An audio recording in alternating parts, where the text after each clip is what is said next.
Hi guys, tonight we begin by stepping into the echoing stone corridors of a medieval castle. The torches flicker along the walls, and you can almost hear the faint whistle of the wind sneaking through cracks in the heavy wooden doors. It's the kind of setting that looks romantic when you visit as a tourist, but if you had to actually live here, especially on a winter's night, you would probably regret it before the first hour passed.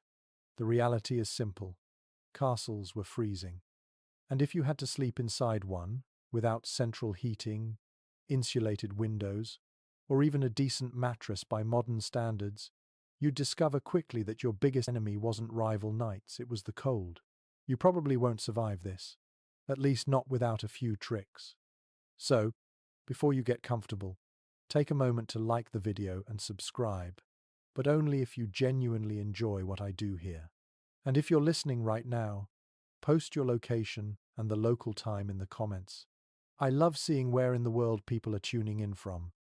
Now, dim the lights, let your breathing slow, and imagine yourself preparing for bed in a medieval stronghold. You trudge across the flagstone floor of a great chamber, boots scraping against surfaces worn smooth by centuries of feet. The cold bites at your skin even though you're fully dressed. The stone walls don't simply resist warmth, they swallow it whole. Historians often describe castles as marvels of defense, but rarely as marvels of comfort. And here's the blunt truth. Those same thick walls that could shrug off a battering ram also trapped cold air like a giant refrigerator. Once the sun dropped, the inside temperature plummeted almost as quickly as the outside. You'd notice your breath forming clouds in front of your face. The air inside feels heavy, damp, and unwelcoming. Castles were designed to keep enemies out, not to keep the chill away. The architects thought about moats, drawbridges, arrow slits, but insulation wasn't really on their blueprints. A mainstream fact worth remembering is that many castles in northern Europe were strategically placed on windswept hills. From a military standpoint, that was brilliant. You could see invaders coming, and the slopes gave you a defensive advantage. But from the perspective of someone trying to get some sleep, it was a curse. Wind scoured every surface and forced icy drafts through gaps in shutters and under doors. You couldn't ask for a worse sleeping environment if you tried. You might think the fireplaces would save you, but no. Even a roaring fire in the great hall barely warmed the immediate circle around it, and the further you moved from the flames, the colder it became. By the time you shuffled toward your bedchamber, the temperature could feel more like a cellar than a living space. Now here's a quirky tidbit. In some records from the late medieval period, travelers wrote about the shock of frost forming inside the bedrooms of castles. Imagine waking up with icicles hanging from your bed curtains, or discovering the wash basin frozen solid.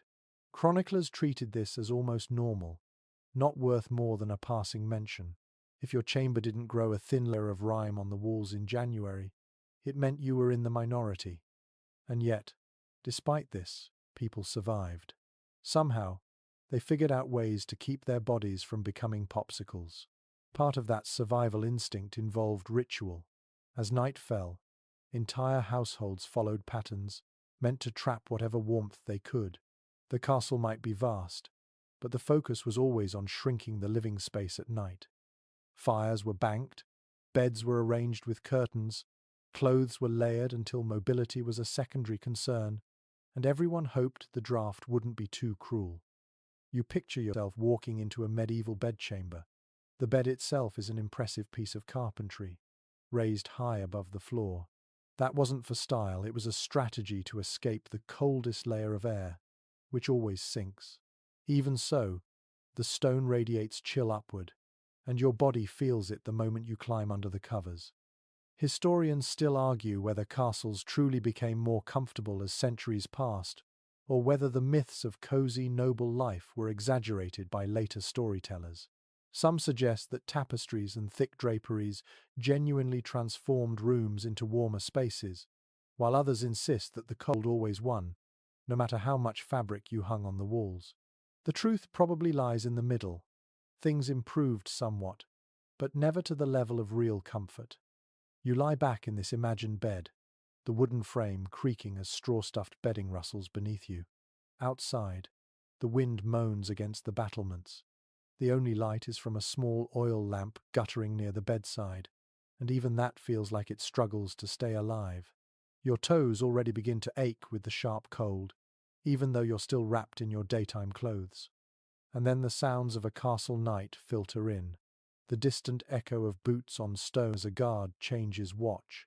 The creak of rafters under frost. A dog barking faintly in the courtyard, its voice muffled by the thickness of the walls. You might even hear the drip of water freezing somewhere nearby. None of it helps you feel warmer. Instead, it reminds you that the world outside is unforgiving. It's tempting to imagine the nobility snuggled in perfect comfort, while peasants froze in their cottages. But here's the funny thing. Sometimes the peasants had it better. Their homes, built of wood and daub, might trap heat from the hearth more efficiently than the vast, cavernous chambers of a lord's keep. A single fire in a small hut could keep an entire family decently warm. Meanwhile, you, a noble in a castle, could shiver in a stone box so large that even 5 roaring fireplaces wouldn't make a dent. That irony wasn't lost on contemporaries. A few surviving letters from clerics and noble visitors remark on the difficulty of getting restful sleep in castles during the winter. They describe the beds as grand but the nights as bitter. Some even advise travellers to pack extra cloaks, not for show but for survival. As you continue picturing yourself lying there, you begin to appreciate the ingenuity it must have taken just to get through the night. You didn't simply crawl under a blanket and hope for the best. You layered fabrics, stacked furs, pulled curtains tight, and sometimes even shared your bed with companions, human or otherwise. Every step was about creating microclimates, little zones of warmth in an environment designed by nature and architecture to be relentlessly cold. The experience reshapes how you think about medieval life. These people weren't just warriors and lords, monks and maidens, they were survivalists. Every bedtime was a test, every winter a trial. And sleep, which we now consider an effortless luxury, had to be engineered carefully, with rituals passed down across generations. Imagine how grateful you'd feel for every flicker of warmth, the sudden comfort of a dog pressed against your feet, the thrill of hot stones placed near your bedding, the tiny victory of keeping frost off your beard through the night. These moments would stick with you far more vividly than any banquet or hunt. Survival was memorable. So tonight, as you lie in your modern bed with your central heating humming softly, you can spare a thought for those who once lay shivering in stone chambers. Their nights were long, their mornings bitter, and yet they endured. They found a way to sleep in places that should have been uninhabitable. That ingenuity is what we'll continue to explore, layer by layer, trick by trick, as this story carries you deeper into the medieval night. You step into the great hall now, the beating heart of any medieval castle. If the bedchamber was a tomb of stone and draughts, this place is at least alive with flickers of warmth. Long trestle tables stretch across the floor, their wooden surfaces polished by countless elbows and tankards. The air smells of roasted meat, spilt ale, damp wool, and smoke that never fully leaves the rafters. The fire in the central hearth roars brightly, a defiant square of orange heat against the creeping winter darkness.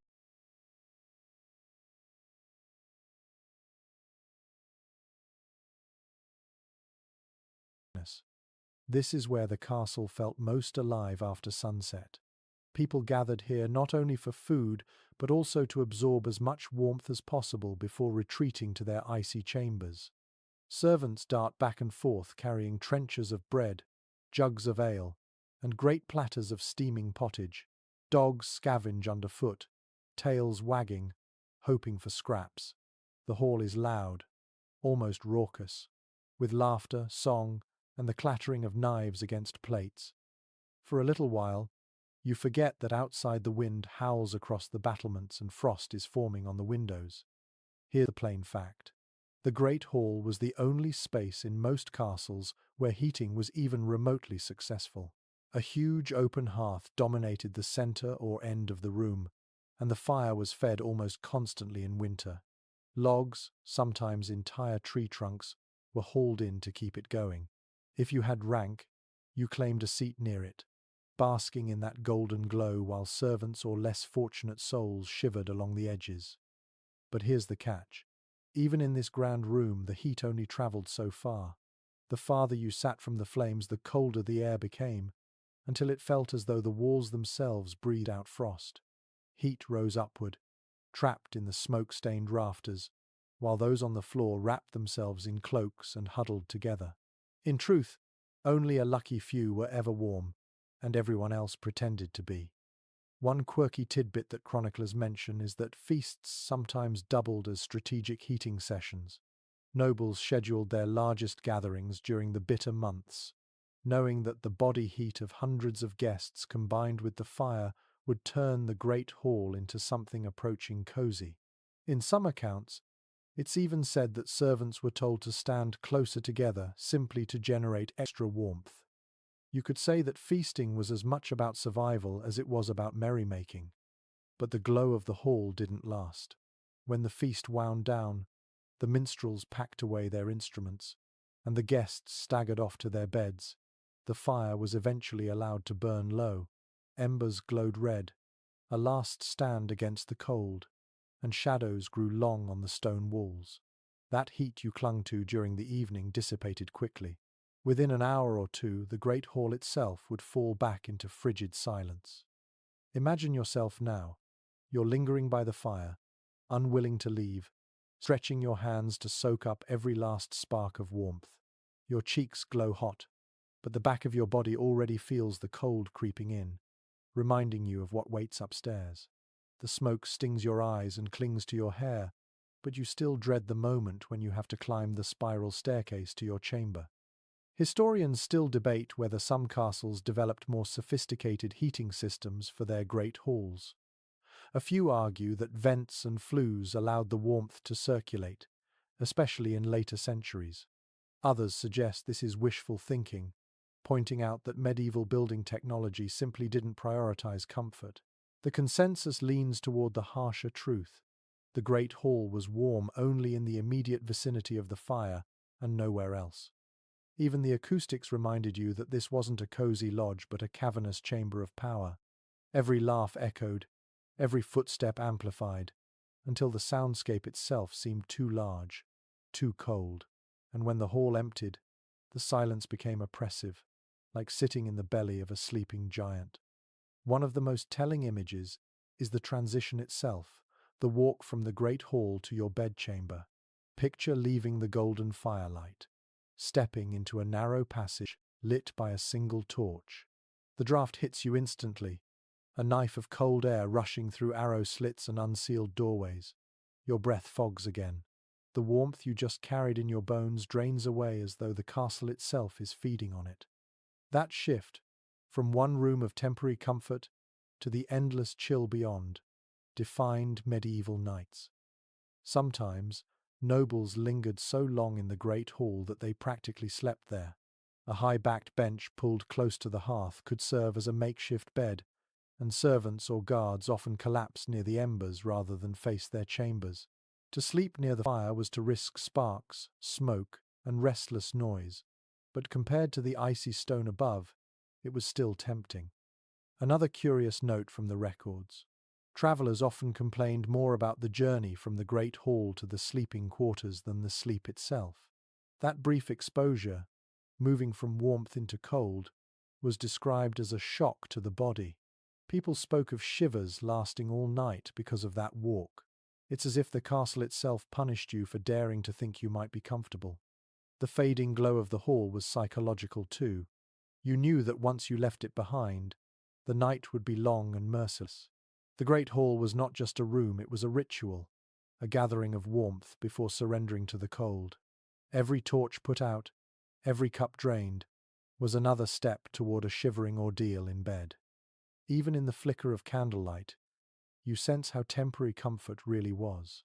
The fire that once roared now whispers faintly, sparks popping and dying. A servant pokes at it half-heartedly, then gives up, leaving the embers to fade. The sound of laughter and feasting is gone, replaced by the quiet groans of the castle settling into the night. And so you turn, reluctantly, to climb that staircase. cloak wrapped tightly around you, the memory of warmth fading with each step. The glow of the great hall lingers in your mind like a dream you wish could last. But already your toes numb, your fingers sting, and you realize the rest of the night will be a fight for heat. That fleeting glow is what kept people sane, the ritual of gathering, feasting, and basking in firelight before the cold reclaimed its territory. Without the great hall, the castle would have been unbearable. With it, people at least had a chance to remember what warmth felt like, if only for a few hours. You climb higher into the keep now, away from the fading glow of the great hall, and the air changes immediately. The warmth of the fire is gone, replaced by a damp cold that clings to your bones. The walls are thick, thicker than anything you've seen in modern houses, sometimes 12 feet of stone separating you from the outside world. At first, that sounds like protection. But here's the irony. Those very walls that stopped arrows and siege engines also trapped the chill inside. If you've ever stepped into a basement in winter, you know the sensation. The stone holds the temperature like a memory, radiating cold even when the outside air warms briefly. Medieval builders understood strength and permanence, but not comfort, and so the walls became paradoxical.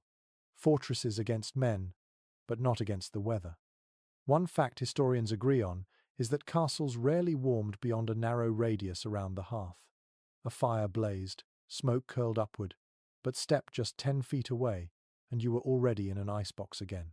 Written accounts from the 13th and 14th centuries describe noble families sitting directly in front of the flames, cloaks pulled over their heads, while behind them servants stamped their feet to keep circulation going.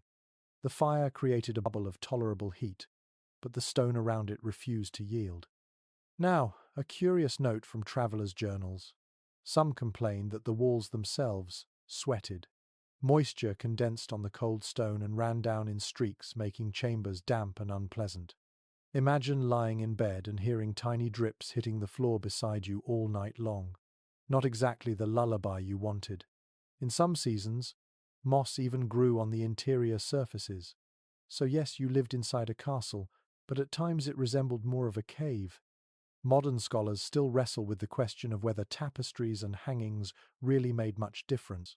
We picture grand walls lined with richly woven cloth, but did those thick fabrics truly insulate the room, or did they merely decorate? Some researchers argue they cut drafts noticeably, creating pockets of warmth behind the drapery. Others think this was exaggerated in later romanticized depictions, pointing out that even the richest cloth couldn't compete with freezing air filtering through unglazed windows and door cracks. The debate lingers, unresolved, but it tells you one thing clearly. People were desperate enough to try almost anything. So picture it now. You enter a bedchamber in late January. The fire in the hearth is small, perhaps already guttering. The walls rise like cliffs around you, their surface slick with condensation. Even wrapped in layers of wool, you shiver. The bed stands proud in the center, heavy curtains drawn around it. Behind those curtains, the air might be a few degrees warmer, a little cocoon carved out of the cold, but outside them, the chamber feels like a stone tomb. The psychological effect was just as severe. People wrote about dreading the cold more than hunger or even illness. At least hunger and illness passed eventually. The cold was relentless every single night of the winter season. When you lived in a castle, you couldn't escape it. That sense of imprisonment in your own home left its mark. You imagine lying there, pulling the coverlet tight, listening to the hiss of wind sneaking through arrow slits. Your ears burn with cold, your fingers stiffen. Even your dreams, when they come, are haunted by images of ice and fire.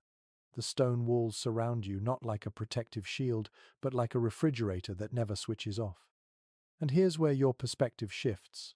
Castles weren't glamorous in daily life. They were survival machines, yes, but they made you pay a price for that protection. Comfort was sacrificed for security. And every winter's night reminded you that stone might keep you safe from arrows, but it would never keep you warm. The more you think about it, the clearer it becomes. Sleeping in a medieval castle was less about resting peacefully and more about staging a small war against the environment. The enemy was invisible but merciless, and the battlefield was always the same: your chamber, your bed, your body.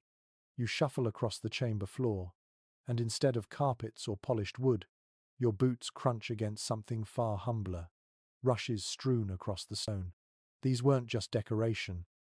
They were a practical attempt to soften the cold underfoot, soak up spills, and, most importantly, act as a crude form of insulation. Documents from the later Middle Ages describe how households renewed the rushes a few times each year, layering them thick in noble halls and chambers.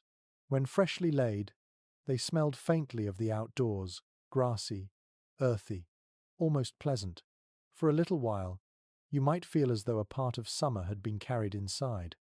The plants added padding, muffled footsteps, and helped hold in what little warmth could be trapped near the ground.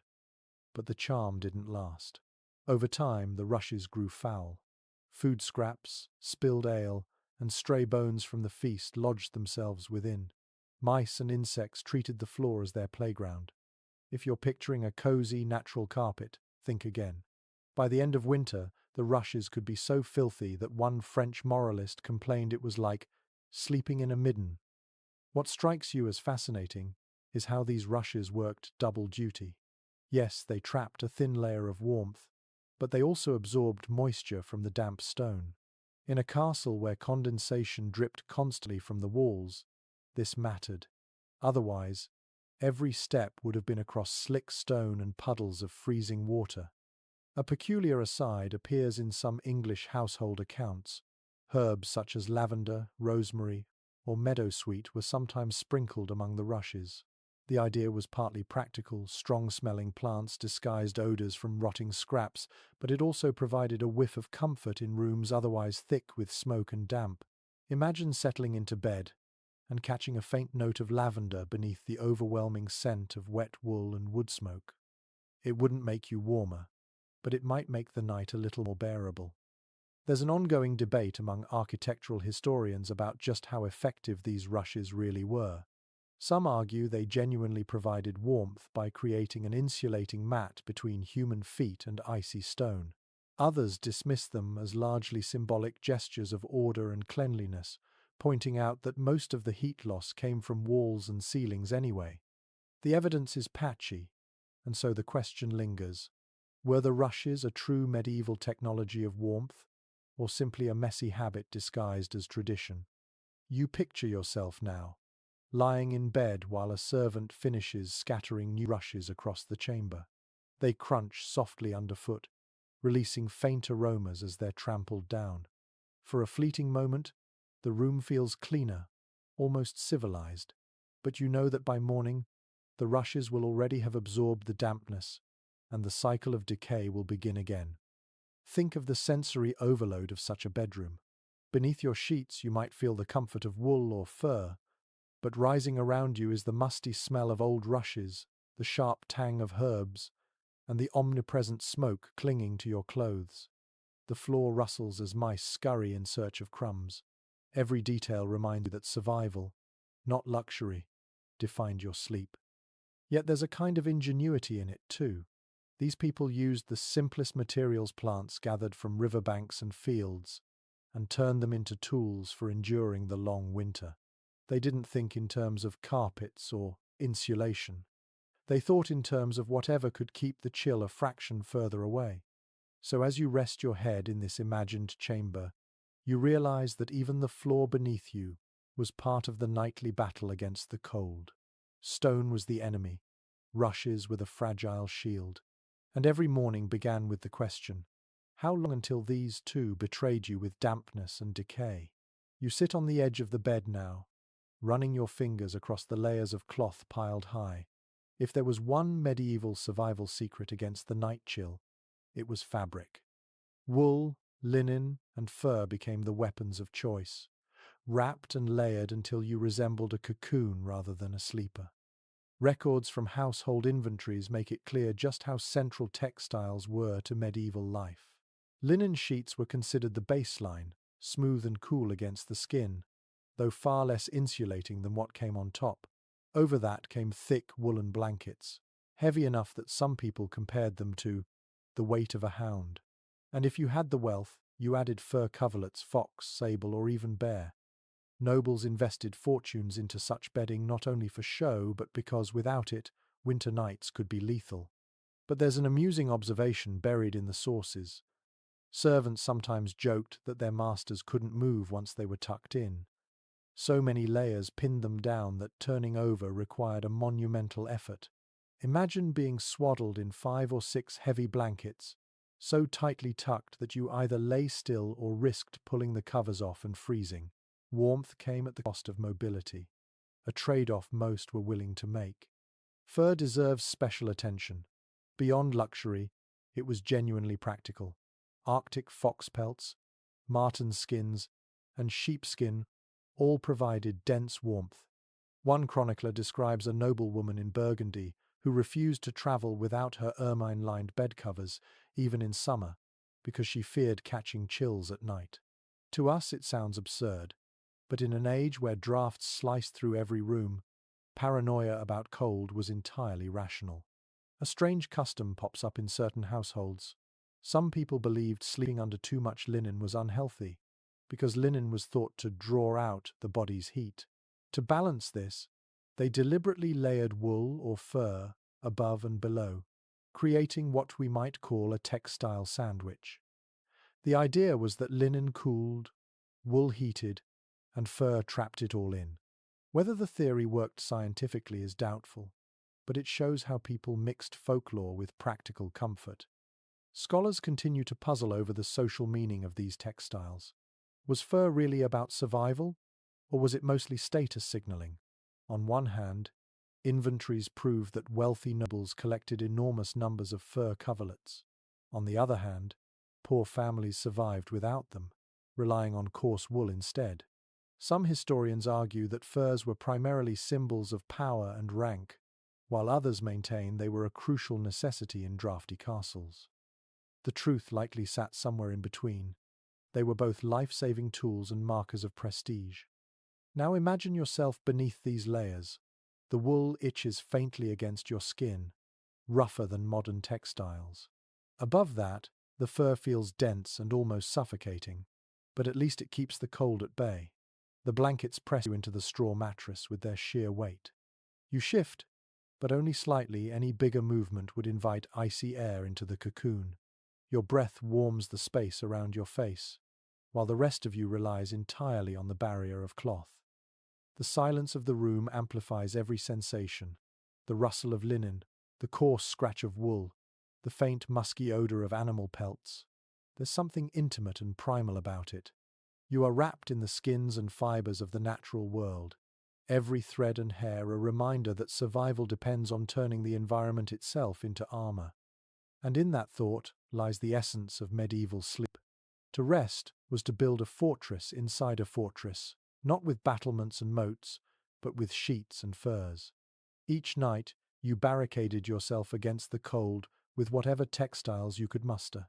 Without them, even the most magnificent castle chamber would feel like the inside of a crypt.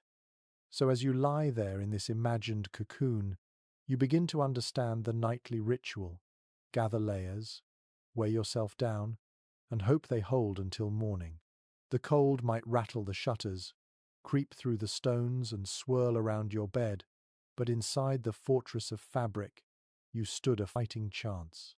The bed itself was more than a piece of furniture. It was a machine designed to create a small, livable climate inside an otherwise hostile room. When you draw back the heavy curtains of a medieval four-poster, you aren't just peeking into someone's private sleeping space. You're stepping into a micro-world built for survival. Detailed inventories from noble households show how important these great beds were. Unlike the simple pallets of peasants, these frames rose off the ground, tall as a person, carved from oak or walnut. The posts stood like pillars, often ornately decorated, and stretched upward to support a canopy. That canopy wasn't only decorative, it was practical. By draping curtains down the sides, you trapped your own body heat inside. It turned an icy chamber into something faintly resembling warmth. Think of it like a medieval tent inside your bedroom. Once the curtains were closed, the difference could be dramatic. The heat from your breath, from your body, from the thick bedding, all collected within. In a drafty room where the temperature might hover just above freezing, those extra few degrees could mean the difference between a miserable night and something tolerable. There's an oft-cited record from a French duchess who travelled with her bed dismantled and packed on carts. Why go to that trouble? Because the bed wasn't just furniture, it was life support. To sleep in an unfamiliar castle or abbey without your own canopy and curtains was to risk shivering all night long. A curious detail crops up in some English sources. The curtains themselves were sometimes waxed or lined with oiled cloth to block drafts more effectively. Imagine pulling those curtains closed, the fabric heavy, faintly smelling of beeswax or resin. They didn't just block the cold, they also created darkness, muffling sound and light, giving the illusion of privacy in rooms that were rarely truly private. Modern scholars still discuss how effective these beds really were. Did they genuinely warm sleepers, or do later romantic depictions exaggerate their usefulness? Archaeological evidence suggests the curtains were thick and layered, so there's reason to believe they worked. Yet some argue the warmth was psychological as much as physical, the feeling of being enclosed, sheltered, hidden away from the cavernous cold. The debate continues, but what remains certain is that people believed in their importance so strongly that portable beds became a noble necessity. Now, picture yourself sliding into one. The bed creaks under your weight, the straw mattress rustles, and then you reach to pull the curtain closed. Instantly, the air feels different, still cold, yes, but no longer assaulted by drafts from the arrow slits. Your breath fogs less quickly. Your body relaxes into the layered covers, and you sense that you might actually fall asleep. The curtain muffles the faint drip of water from the walls, the distant cough of a servant in the hallway, even the bark of a dog outside. Inside, it smells of fabric and fur, faintly musky but comforting. You hear only the rustle of your blankets when you shift. The chamber beyond may be vast and inhospitable, but here, in your bed, you've carved out a pocket of life against the elements. It wasn't foolproof. Some nights, the curtains froze stiff where condensation collected. Other nights, the smoke from the hearth drifted inside, choking you awake. But for most nobles, the four-poster canopy bed represented the best defense available against the nightly siege of cold. And this is where you realize the ingenuity of medieval people wasn't in grand inventions but in small, clever adaptations. No central heating? Then build a private climate bubble. No insulation? Then hang thick curtains and seal yourself in. Every night was a negotiation with the cold, and the canopy bed was the closest thing to a truce. Imagine lying there now, your eyelids heavy, the world beyond the curtain fading into silence. The chamber is still cold, the castle still drafty, but you've made a space where survival feels possible. You drift towards sleep not because the night has grown warmer, but because you've managed, through fabric and wood, to outwit it just enough. Beneath all those blankets and curtains, the foundation of your night's rest was still the mattress itself. What lay under you could determine whether you passed the night in some level of comfort, or whether you woke aching, frozen, and cranky. In the Middle Ages, bedding came in many forms, but two stood out: the feather bed and the straw tick. The feather bed was the luxury choice. Imagine sinking into a sack stuffed with goose or duck feathers, soft and pliable, cradling your body with warmth. Inventories from noble estates often list multiple feather beds, carefully stored and moved with the household whenever the lord travelled. A well-stuffed feather mattress could be so thick that one sat nearly a foot above the bed frame, a bouncy cushion in an otherwise unforgiving chamber.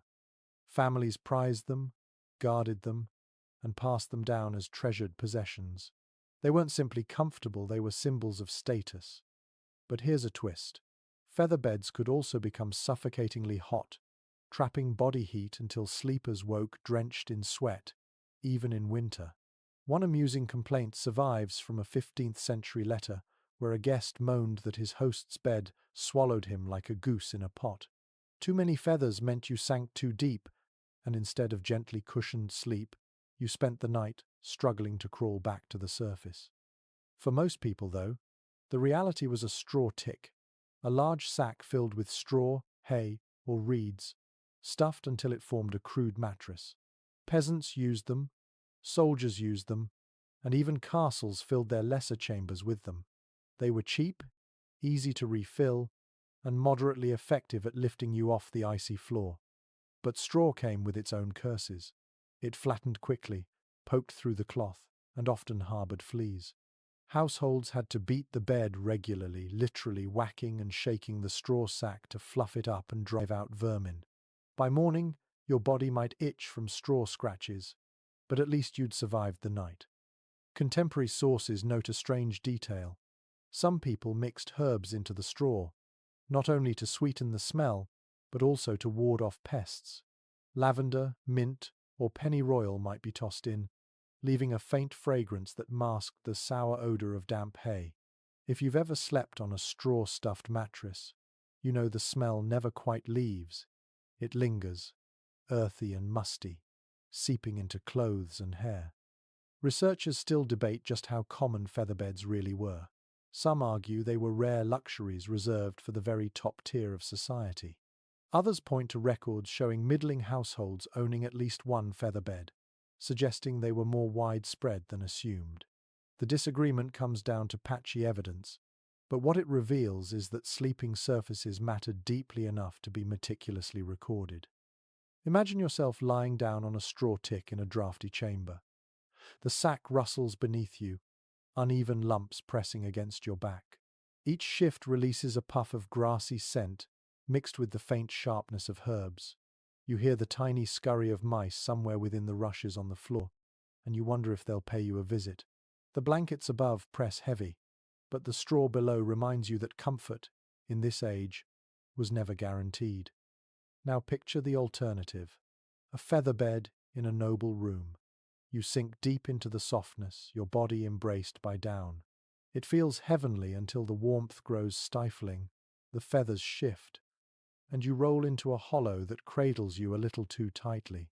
You push at the blankets, searching for fresh air, but the curtains trap everything in. You fall back asleep anyway, knowing this discomfort is still 1,000 times better than straw. The choice between straw and feathers mirrored the medieval social ladder. To lie on feathers was to belong to the privileged. To lie on straw was to accept necessity. Both, however, were responses to the same challenge: keeping the body alive in cold, unforgiving stone chambers. And so, as you drift off in your imagined bed tonight, you realize that medieval sleepers were never passive. Every mattress, whether humble or grand, represented effort, adaptation, and a small victory over the cold. You didn't just collapse into bed, you made a strategic decision: sink into feathers or endure straw, all in the hope of surviving until dawn. Even the most carefully built bed with its curtains, feather mattresses, and heaps of blankets couldn't always guarantee survival on its own. What made the difference on the coldest nights wasn't furniture, it was company. Sleeping alone in a stone chamber meant your body heat simply bled into the walls. Sleeping beside others meant warmth multiplied, bodies acting like radiators pressed together in the dark. Noble families understood this, though they rarely admitted it openly. Servants often slept in adjoining rooms or even on pallets at the foot of the master's bed. The arrangement wasn't only about service or security, it was also practical. More people in a space meant higher temperatures, even if only by a few precious degrees. You might not notice the warmth at first, but come midnight, when frost gathered on the inside of the shutters, every extra body counted. Accounts from medieval monasteries reveal that monks slept in long rows, their cots or straw beds side by side in drafty dormitories. The reasoning wasn't solely communal discipline, it was also survival. In those crowded quarters, body heat created a layer of insulation, however thin. The same principle applied in barracks, where soldiers huddled in rows, cloaks pulled tight, trusting that together they'd resist the chill better than alone. A curious anecdote comes from a 14th century English manor. One nobleman's will specifically ordered that his favourite squire be granted a place near his lord's chamber fire at night. Scholars interpret this not only as a mark of favour, but as an admission that the warmth of companionship was as valuable as inheritance. To be invited to share a bed or chamber was not merely intimacy, it was a privilege of warmth. There was, of course, another layer to the practice. Animals. Dogs in particular became literal heaters. The phrase, a three-dog night, may come from much later folklore, but the idea is rooted in reality. Medieval people often allowed hounds into the bed, not only for companionship, but because the animals radiated heat. A couple of large mastiffs curled at your feet might mean the difference between numb toes and comfort. Travellers even recorded that in some inns, guests slept packed together with dogs, goats, or even sheep beside them. The smell was intense, but warmth trumped fragrance. Scholarly debate continues over just how socially acceptable bed sharing was among nobles. Some argue it was routine lords with trusted companions, ladies with maids, travellers with strangers. Others insist that among the elite, such intimacy was limited and carefully controlled, with servants relegated to nearby pallets rather than inside the bed itself. What is clear, however, is that in lower classes, bed sharing was normal. Families piled together, parents, children, and often grandparents, forming a tangle of limbs under a single heap of blankets. Privacy meant little when survival was at stake. Imagine now that you lie in such a bed, not alone but pressed shoulder to shoulder with others. The first few minutes feel awkward. Elbows poke, someone coughs, a blanket slips. But soon the warmth builds, a shared cocoon of body heat. You feel the dog's weight against your feet, hear the soft breathing of your companions, and slowly your muscles unclench. The castle may howl with wind, but inside this cluster, you almost believe in comfort. Of course, this came with drawbacks. Fleas and lice spread easily, and whispers in the dark carried secrets. But when you weighed those irritations against the risk of shivering through a sleepless night, the choice was simple. You chose warmth over dignity, companionship over solitude. To modern minds, the thought of sharing a bed with servants, siblings, or animals may feel uncomfortable, but for the medieval sleeper, it was survival strategy, passed down and accepted as common sense. In a world of stone and frost, every extra body was a blessing. So as you pull your own blanket tighter tonight, think of those long-ago sleepers who faced the same cold but had fewer defenses. Their solution was simple.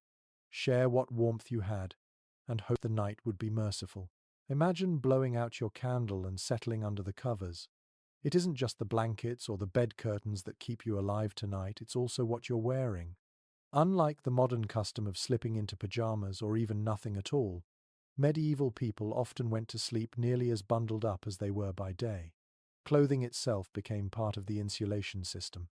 Household accounts and surviving garments show that the staple bedtime attire was the nightshirt, a long, loose linen garment resembling an oversized tunic. Linen might not sound warm to you, but it was the practical choice.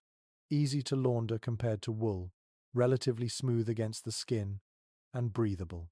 Over that, you might throw on an extra wool tunic or even a cloak, depending on the severity of the cold. To medieval minds, the more layers, the better. But one detail stands out: the nightcap, or coif.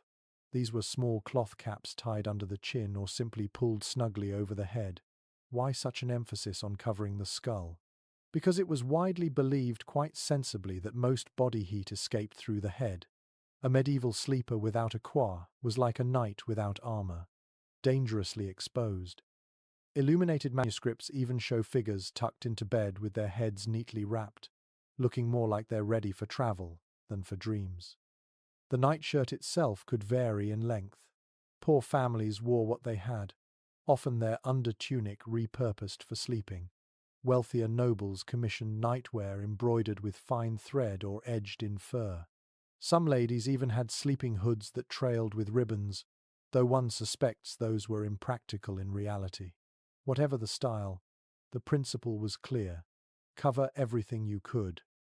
A curious note from a 15th century medical text recommends that sleepers bind their feet in linen or wool against the night air. This wasn't mere fashion, it was early recognition that extremities froze first. People wrapped their toes, ankles, and even hands in strips of cloth before bed, creating makeshift socks and mittens. You can almost feel it. Your hands swaddled, your feet cocooned, every inch of skin shielded from the relentless cold. But what about debate? Scholars remain divided over how widely specialized sleep clothing existed, as opposed to simply reusing daytime garments. Some argue that for peasants, there was no such thing as nightwear. People simply collapsed in whatever they wore during the day. Others point to wills and inventories that mention night linens, specifically, suggesting that at least for the middle and upper classes, distinct sleep attire was normal. Both views hold truth depending on rank and region, but all agree that covering up at night was non-negotiable. Now picture yourself preparing for bed in this way. You strip off your heavier outer layers, slip into a long linen shirt, and tug a cap snugly over your ears. The air nips at your neck until you pull the blankets up. Every fiber of fabric adds a tiny layer of defense, and together they form a cocoon. The bed might be drafty, the room freezing, but at least your body has become a fortress of cloth. The sensory details are vivid. The linen is cool and faintly scratchy at first, warming as your skin heats it. The wool smells faintly of sheep and lanolin, earthy but reassuring. Your cap presses gently around your head, muting sound and making you feel enclosed. You wriggle into position, swaddled like a parcel, and wait for sleep to come. There was another reason for night clothes beyond warmth: modesty. In a world where sharing was common, being half-dressed or naked was unacceptable. Even married couples were often depicted in manuscripts wearing caps and long shirts in bed. It wasn't just about surviving the night, it was about propriety. And so, whether you were a lord, a lady, a servant, or a soldier, your nightshirt and coif served a social function as much as a practical one. Think of the rhythm of such nights.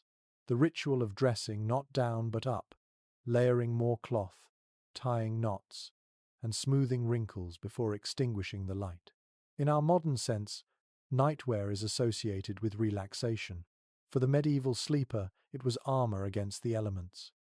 So, as you tug your own blanket tonight, think of those long-ago figures who climbed into bed looking more like travelers than dreamers, bundled in linen and wool, heads wrapped tightly against the dark. Their sleep was not effortless. It was engineered, stitch by stitch, layer by layer, against the endless siege of cold stone. Picture the moment before you slip under the covers. A servant steps forward carrying a long-handled pan, its brass surface glowing faintly in the firelight. Inside, hot coals crackle and hiss, filling the chamber with the smell of ash and heated metal. This curious object was the medieval warming pan, a tool as simple as it was ingenious, because who wanted to crawl into sheets that felt like blocks of ice? The ritual went like this. The servant slid the pan back and forth between the bedclothes, the coals inside radiating heat through tiny perforations. The sheets above puffed with smoke, and the air filled with the faint tang of burning wood. For a few minutes, the bed transformed from a frozen slab into something almost inviting. Without this step, you might lie shivering for an hour before your own body heat finally softened the chill. Surviving inventories from noble households list warming pans alongside candlesticks and chamber pots, ordinary tools of nightly life. They weren't rare, they were expected. By the late Middle Ages, wealthy homes across Europe treated them as essential in winter. A chamber without one was either neglected or occupied by someone low enough in status not to merit the luxury. But these pans carried hazards too. Contemporary letters complain of sheets scorched black or even set ablaze when servants left the pan in one place too long. Imagine sliding into bed only to discover a smoking hole where your linen should be. There are stories half comical, half tragic of noblemen springing from bed in the middle of the night because sparks from a warming pan had caught the blankets. In a wooden-roofed chamber full of dry rushes, such accidents were no small matter. One particularly odd account from Italy describes sprinkling aromatic herbs directly onto the coals before warming the bed. The smoke left behind was thought to purify the air and ward off disease. You can almost smell it now. Lavender and rosemary mingling with the sharp tang of embers, clinging to the fabric as you finally climbed beneath it. The belief combined practicality with superstition, a nightly battle against both cold and invisible illnesses. Specialists in medieval domestic life still discuss how widespread warming pans truly were. Some argue they were confined mainly to high-status households, too expensive and risky for common folk. Others counter that simpler versions, such as clay pots filled with embers wrapped in cloth, were common among middling families. The truth is elusive, because such humble items rarely survived. What's clear, however, is that some method of preheating the bed existed across society, even if the form varied. Now imagine yourself watching the process in your chamber. The serve draws the pan steadily across the sheets, steam rising faintly as dampness evaporates. When the pan is withdrawn, the air under the covers is unexpectedly warm, almost startling after the bitter cold of the room. You slide inside quickly, trying to trap that heat before it escapes. For a few minutes, the cocoon feels blissful, as if you've stolen a pocket of summer in the heart of winter. But it doesn't last. The warmth fades rapidly, replaced once more by the relentless chill of the castle walls. The trick was never about keeping you comfortable all night. It was about making the first moments of sleep bearable. Once your body relaxed, once exhaustion overcame the shivering, you were more likely to drift into slumber and let your own heat do the rest. The warming pan was a symbol of compromise, never enough to solve the cold entirely, but enough to buy you a start. In a way, it was like striking a bargain with the night. Give me a few minutes of comfort, and I'll endure the rest. As you imagine yourself lying there, drifting off with the faint scent of embers still clinging to your sheets, you realize just how ritualized medieval sleep really was. Every evening involved a choreography of tools, garments, and gestures. The warming pan wasn't a luxury for show, it was part of the survival kit, and without it, many nights would have begun in misery rather than rest. You stir in your imagined bed, tugging the heavy blankets closer, when suddenly you feel a weight press against your legs. A warm, solid shape curls into the crook of your knees, sighs contentedly, and settles down for the night. It isn't another person, it's a dog, or perhaps two, maybe even three, if you were lucky. The practice of letting animals share the bed was far from unusual. Dogs especially were not just guardians of property or hunting companions, they were heaters. Their thick coats radiated warmth, and their loyalty meant they would stay near their masters through the long hours of the dark. A castle chamber that felt like an ice cave could become significantly more bearable with a few hounds snuggled up at your feet. Wills and household records from the later Middle Ages occasionally mention small lapdogs gifted to noble women, not only for companionship but for warmth in bed. These comfort dogs, as we might call them now, were pampered creatures, brushed and perfumed, but their most important role was to chase away the chill of winter nights. Larger breeds, meanwhile, stretched out like furry logs across the bottom of the bed, protecting toes from frostbite. There is even a curious reference from Scandinavia describing how travelers in winter inns often requested to sleep in stalls with animals rather than in the unheated guest rooms. Horses, cattle, and sheep produced so much heat that sleeping near them was preferable to a lonely bed in stone. Imagine drifting off to the steady breathing of a cow beside you, the air heavy with the smell of hay, but your body warmed by the sheer heat of its bulk. Not glamorous, but effective. Dogs, however, carried a special intimacy. A medieval proverb in French claims that a faithful dog keeps the frost away from his master's heart. It's both literal and poetic. The animal's warmth sustained the body, while its presence soothed the spirit in lonely, draughty castles. Scholars remain divided on how universal this practice was. Some maintain that allowing animals in noble beds was frowned upon in formal households, relegated to private indulgence rather than open custom. Others argue the evidence suggests it was widespread, especially in rural or frontier castles, where survival mattered more than etiquette. The debate circles around whether the image of a lady sleeping with a lapdog is romantic exaggeration or practical truth. Now picture the scene vividly. You lie swaddled in your linen nightshirt and wool blankets, the curtains of the bed drawn tight. Outside, the wind shrieks along the battlements. Your toes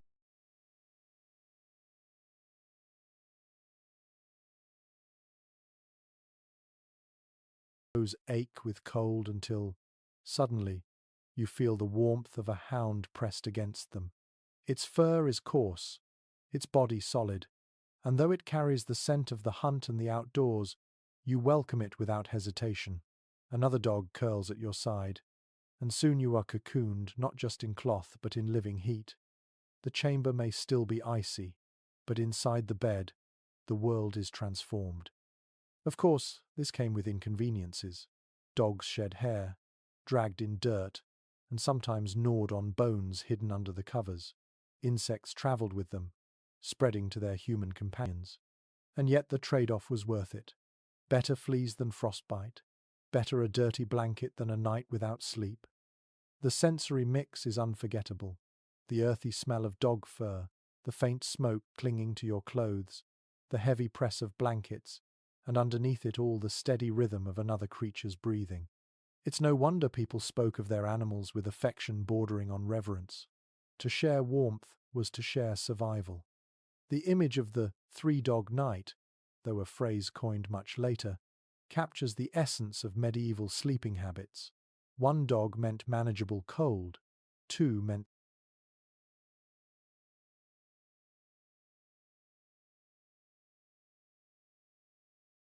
serious chill. Three meant the night was so bitter that even nobles stacked every possible source of heat into the bed. So, as you lie there in your own bed tonight, think of how extraordinary it must have felt for people in castles isolated by stone, assaulted by draughts, surrounded by darkness, to draw strength and comfort from the simple loyalty of an animal curled by their side. In that small exchange of warmth, human and dog kept each other alive through countless winter nights. Pull the curtains back for a moment and step outside the noble chamber in your imagination. Across the courtyard, in the shadowed servants' quarters, another world of sleep unfolds. The contrast between peasant and noble slumber was stark, and yet the outcome, survival through bitter nights, was the same goal. Who, then, truly slept warmer? The answer might surprise you. Nobles had grandeur, featherbeds, fur coverlets, warming pans, and thick canopies. But grandeur did not always mean comfort. Their bedchambers were cavernous, built for display as much as for rest, and all that space made them impossible to heat. Even with roaring fireplaces, the stone swallowed warmth like a sponge. So a lord might lie on heaps of down and fur, yet still breathe air that froze into mist before his eyes. Meanwhile, peasants lived in humbler houses of timber and daub, small enough that a single hearth warmed the entire interior. A thatched roof, thick with straw, acted as insulation. Families huddled together, often with animals stabled at one end of the room, and the combined heat kept the air far more tolerable than in a draughty keep. A visitor to a 14th century English village wrote with mild astonishment that, though the huts were mean, they held warmth far better than the Lord's Tower. And yet status determined more than comfort. Nobles had access to finer materials, wool of high quality, imported furs, linen that softened with washing. Peasants made do with coarse woolen blankets, patched until they thinned, or sheepskins cured roughly in smokehouses. Their bedding smelled strongly of lanolin and hearth smoke, and though it insulated well, it never looked or felt luxurious. One curious note from manorial records shows that peasants sometimes slept directly on benches near the fire, their children curled in their laps. They risked sparks and smoke, but the closeness to the hearth guaranteed warmth. In contrast, the noble's bedchamber, separated from the great hall, often lacked that immediate heat. Comfort was thus unevenly distributed, not always in the way you'd expect. Researchers today still puzzle over the real hierarchy of warmth. Did wealth automatically buy you better sleep? Or did peasants, in their cramped but snug cottages, managed to endure the winter nights more easily. Evidence points both ways. Some scholars argue that nobles' sheer volume of textiles kept them superior. Others insist the smaller, communal spaces of the lower classes offered practical warmth that the aristocracy's grandeur could not match. The discussion remains unresolved, highlighting how much sleep itself mirrored social divisions. Imagine now the two scenes side by side. In the castle, a nobleman shifts beneath heavy layers, his breath curling white, the vast room echoing with every gust of wind against the shutters. Down in the village, a peasant family squeezes onto a straw mattress before the hearth, children nestled like kittens, the smell of animals drifting from the stall nearby. One bed is ornate and stiffly formal, the other crowded and earthy. But which body wakes warmer? The question lingers, and perhaps no answer fits all cases. Still, both noble and peasant shared one truth. They adapted.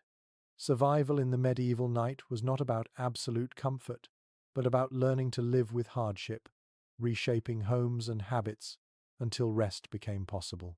Nobles may have flaunted luxury, peasants may have relied on closeness and simplicity, but all slept under the same winter stars, shivering and dreaming their way toward morning.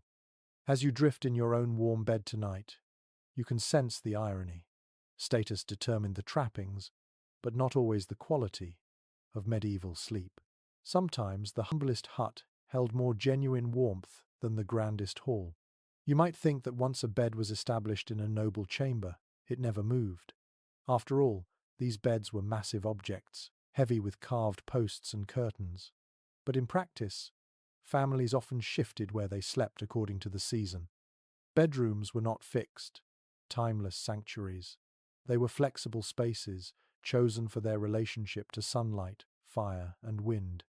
In other words, you chased the sun in winter and fled it in summer. Documents from noble estates reveal this habit plainly. Some castles had winter chambers and summer chambers, not because people wanted a change of scenery, but because the physics of warmth demanded it. In cold months, families moved into rooms with southern exposure, where the weak sun struck through the windows for a few precious hours each day. The walls there stored a little more heat, the air felt a little less hostile, and waking up wasn't quite so brutal. Come summer, they abandoned those sunlit spaces and retreated into north-facing rooms, darker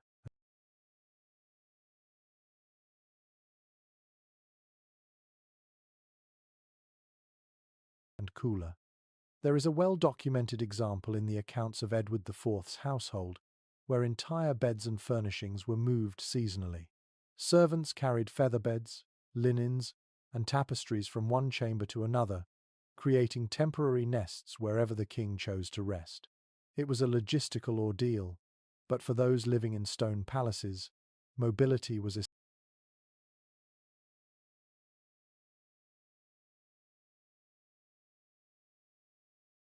essential to survive. A curious note survives from a Burgundian courtier who complained in a letter that he lost his chamber to the frost one year. The walls, he said, grew so damp and cold that he refused to sleep there, choosing instead a narrower room facing the rising sun. His phrasing reminds us that in castles, the building itself was an adversary. Rooms were conquered by cold, surrendered, and retaken with the seasons. Archaeologists and architectural historians still debate whether every castle truly offered multiple seasonal chambers or whether this was a luxury of the grandest estates. Some argue that the majority of castles had only a few suitable rooms for sleeping, forcing residents to endure the cold where they were. Others insist that evidence of window placements, fireplaces, and surviving records shows intentional design for seasonal living. The argument remains unresolved, but the image is persuasive. A noble family migrating within its own walls, like birds shifting nests as the weather turned. Now imagine yourself following this routine. In autumn, you begin to eye the sunlit side of the keep, knowing that soon the long nights will demand every advantage. Servants dismantle your bed, hauling frame, mattress, and hangings piece by piece. The sound of carpenters adjusting posts echoes in the new chamber, while tapestries are hammered into place to block drafts. By the time the first frost comes, you are tucked into a room that at least greets you with pale shafts of morning light. The sensory detail is vivid. You wake to the thin warmth of the sun filtering through shutters, the smell of woolen curtains freshly rehung, and the faint sound of servants sweeping rushes across the floor of your relocated chamber. The shift does not eliminate the cold, it simply manages it, turning unbearable into survivable. Peasants, too, shifted their sleeping spaces seasonally, though less formally. Families might sleep close to the hearth in winter, crowding around the fire in one room, and then retreat to lofts or barns in summer where the air was cooler. In both castles and cottages, sleep was mobile, dictated by the elements rather than interior design. This practice reminds you that medieval life had little of our modern notion of fixed bedrooms. A bedroom wasn't a permanent, sacred space, it was a temporary camp within the larger fortress of stone. Beds were moved, chambers rotated, and life adapted in rhythm with the seasons. The castle was alive, reshaped by light and temperature, its inhabitants shifting like nomads within its walls. And so you see another truth of medieval sleep. It was dynamic, not static. The fight against cold demanded movement, planning, and constant adjustment. You did not sleep where you wanted. You slept where the sun, the wind, and the damp permitted. And each year, as the earth turned, you began that cycle again. Stand for a moment by the narrow window of a medieval chamber and feel the draft slip across your skin. Unlike today's homes, with their glass panes and sealed frames, castle windows were vulnerable holes in the wall. They were defenses against arrows but invitations to the wind. Without glass, without double glazing, without even the notion of insulation, these openings were simply shutters or stretched cloth that kept out little more than rain and birds. Written surveys of medieval households reveal that in many castles, glass was so rare it was reserved for chapels or the lord's private oratory. Ordinary chambers had wooden shutters, thick planks that could be barred from the inside. In summer, they stood open for light and air, but in winter, they shut tight, creaking in the wind. Yet wood alone was no shield against the chill. Cold crept through cracks, and the room grew damp. A practical solution was to stretch cloth across the opening, sometimes linen soaked in oil or wax to make it translucent and resistant to rain. By day, this allowed a dim, amber glow to enter, soft and hazy, like sunlight through parchment. By night, it dulled the shriek of the wind but never silenced it. The fabric flapped, the frame rattled, and sleepers learned to live with the constant reminder that the fortress was porous. One intriguing reference comes from a 13th century French household account describing horn windows. Thin slices of animal horn were scraped translucent and set into wooden frames. These provided a crude but sturdier alternative to cloth. They admitted pale light and resisted weather better, though they yellowed quickly and warped. Imagine looking out through such panes, the world blurred as if seen through fogged glass. Yet inside your chamber, the air just a fraction less brutal. Archaeologists and architectural historians debate how common these horn or oiled cloth windows really were. Some argue they were luxuries of the wealthiest castles, while most households relied only on shutters. Others suggest that by the later Middle Ages, they were surprisingly widespread in Northern Europe. The evidence is fragmentary, but the very existence of debate reminds us how desperate people were to improvise barriers between themselves and the cold. Now picture yourself at such a window. The shutter is drawn, the cloth tacked across the frame, and still a sharp line of frost forms along the sill. Your breath clouds as you lean near it. Outside, the snow reflects the moon, but inside, you hear the faint rattle of wood and the moan of wind searching for a gap. No matter how carefully you hang your bed curtains, you know the draught will find its way to you. The soundscape is haunting. Shutters banging in a distant corridor, fabric snapping faintly like sails, servants muttering as they stuff rags into cracks. Some households even pressed moss or clay into gaps around the frames as makeshift insulation. It was messy, unsightly, and temporary. But when the night dipped below freezing, any measure was better than none. Peasants in cottages faced the same battle. Their houses often had no windows at all, just shutters to close off narrow slits. Some used bladder membranes from animals, stretched thin to let in light. The effect was eerie. Rooms glowed faintly but with distorted shadows, as if the world outside were behind a veil. At night, though, even these coverings hardened with frost, turning translucent sheets into brittle ice. For nobles, the irony was bitter. Their high towers gave them status and defense, but also exposed them to cutting winds. Guests sometimes remarked that the higher they slept, the colder they felt. A peasant in his low hut might envy the wealth of a lord, but not the draught whistling through a tower chamber window. And yet, there was beauty too. Imagine lying in bed on a moonlit night, the shutters cracked just enough to let silver light wash across the floor. The cold seeped in, yes, but so did the poetry of shadows, the silhouette of branches against the curtain, the faint glow of snow outside. Medieval sleep was a balance of discomfort and wonder, where the harshest nights also offered moments of fragile peace. So when you draw your own curtains tonight, picture those ancient windows. They were less barriers than reminders that no matter how thick the walls, the night always found its way in. Sleep was never about conquering the cold entirely. It was about learning to live with it, draught after draught, until morning broke. You picture yourself approaching the hearth of a castle bedchamber, expecting salvation in the blaze. Surely a fire in a stone room must mean warmth, but the reality is far less comforting. Medieval fireplaces were enormous, their chimneys yawning wide enough that entire trees could be fed into them. Yet for all their spectacle, they were poor at actually heating the space. The reason was simple physics. The wider the chimney, the more heat escaped directly upward with the smoke.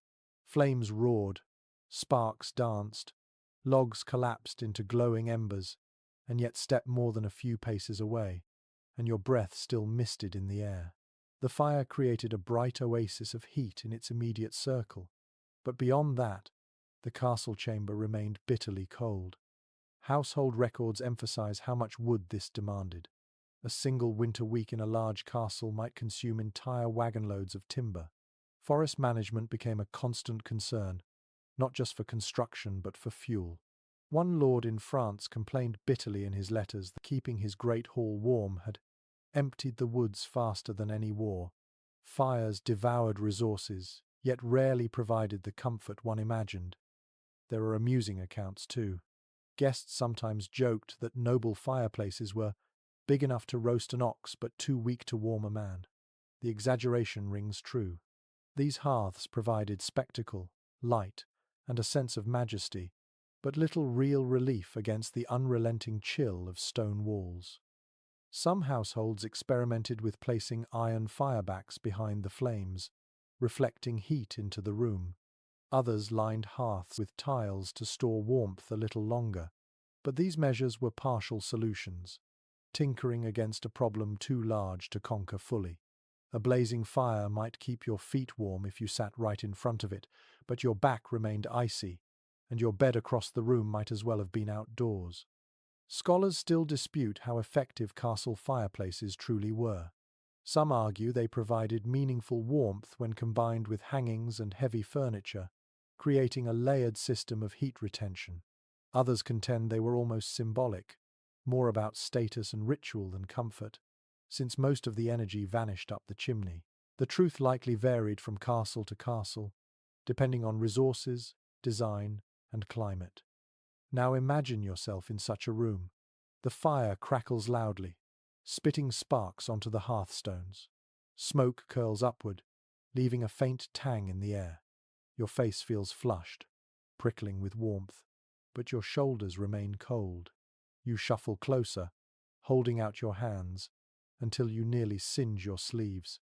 Then, reluctantly, you retreat to your bed across the chamber, only to find the temperature drops with every step. By the time you slip under the blankets, you may as well have been sitting outside. Peasants, by contrast, often benefited more from their smaller hearths. A single central fire in a modest cottage heated the whole interior, smoky though it was. The cramped space meant that flames and bodies together maintained tolerable warmth. The grand noble fireplaces, by contrast, burned through resources but left chambers half frozen. Grandeur once again failed to translate into comfort. And yet the ritual of the fire mattered. It wasn't just about heat, it was about gathering, about light, about the reassurance that at least something pushed back against the darkness. People prayed by the fire, shared stories by it, dozed in chairs beside it. Even when the warmth didn't carry across the room, the glow offered psychological safety, a beacon of life in the cavernous cold. So when you imagine a medieval night, don't think of a roaring fireplace saving you from frost. Think instead of a fragile island of heat in a sea of icy air, comfort that lasted only as long as you stayed near, and comfort that disappeared the moment you climbed into bed. The hearth was a performance as much as a practical tool, and the medieval sleeper learned to be grateful for what little it could give.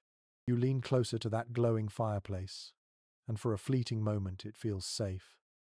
But then another reality of medieval life asserts itself: smoke. Fireplaces were not clean, efficient machines. They belched fumes, left soot, and filled chambers with a haze that stung the eyes and settled on every surface. To stay warm by fire was to breathe smoke nightly, to accept blackened walls, and to wake with lungs coated in ash. Chroniclers of the time complained bitterly about it.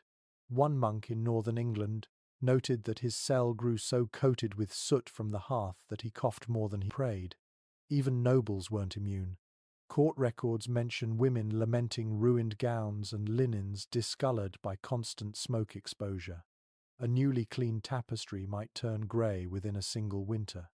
The architecture made matters worse. Chimneys were wide, crude shafts without the draft control of modern flues. Smoke didn't always rise politely. It drifted, eddied, and clung to the chamber.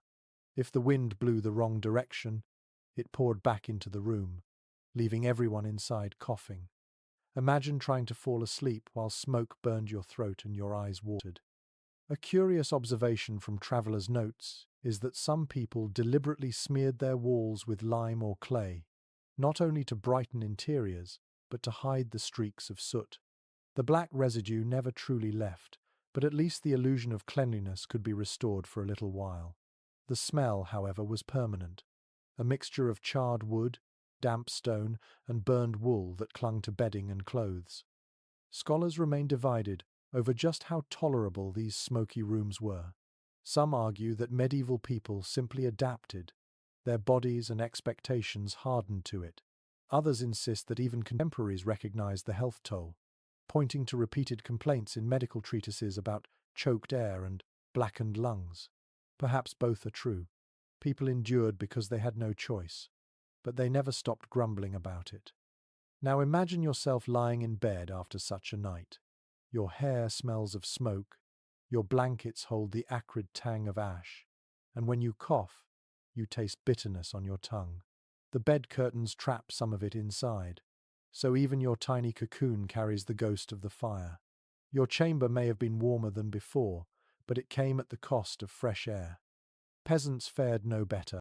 Their cottages often lacked chimneys altogether. Smoke from the central hearth simply rose and filled the rafters, slowly leaking through the thatch. Children grew up in houses perpetually hazed with smoke, their lungs blackened before adulthood. Yet people saw it as normal. Some even believed the smoke helped preserve the timber roof, keeping insects away.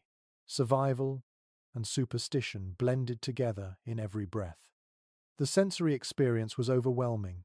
Your skin prickled from soot particles, your eyes watered constantly, and the rushes on the floor gathered black dust.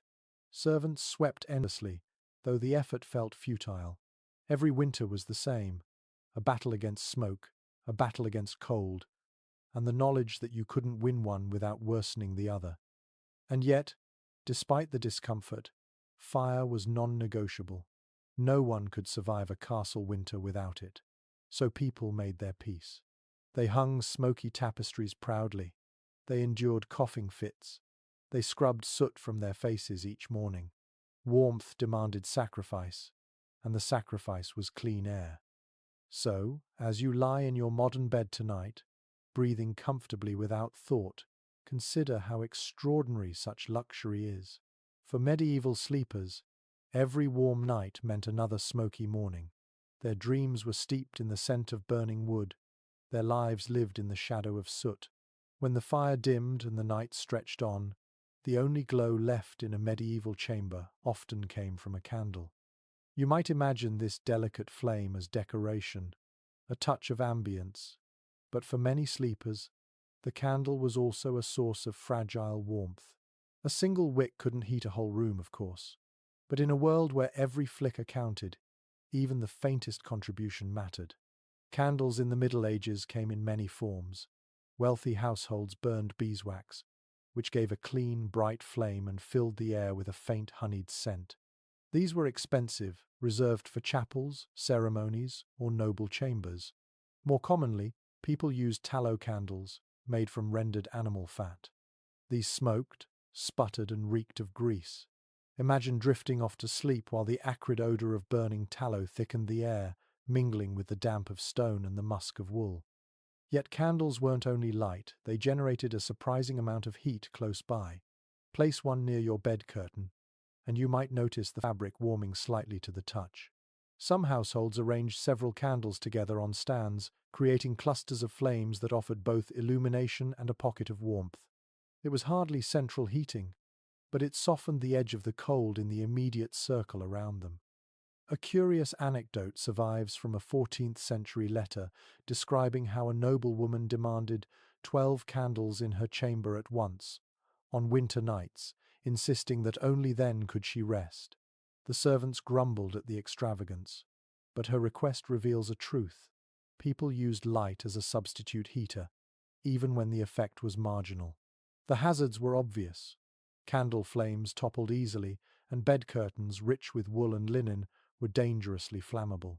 Records describe fires sparked by careless placement, reducing entire chambers to cinders.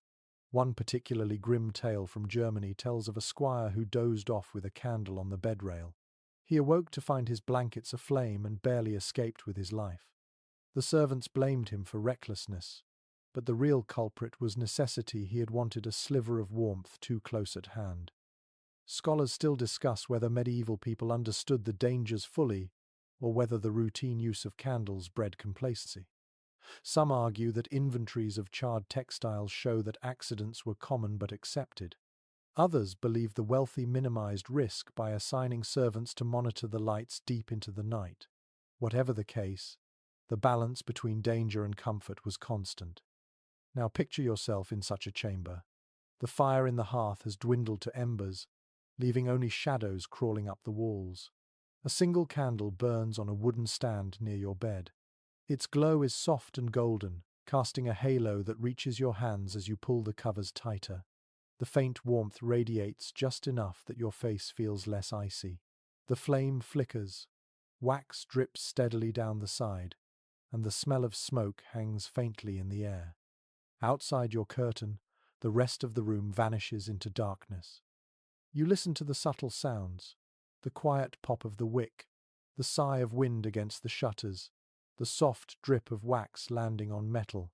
Your world shrinks to this small circle of light and heat. The candle becomes not just illumination but companionship, a fragile ally against the enormity of the night. In cottages and inns, simpler versions of this scene played out.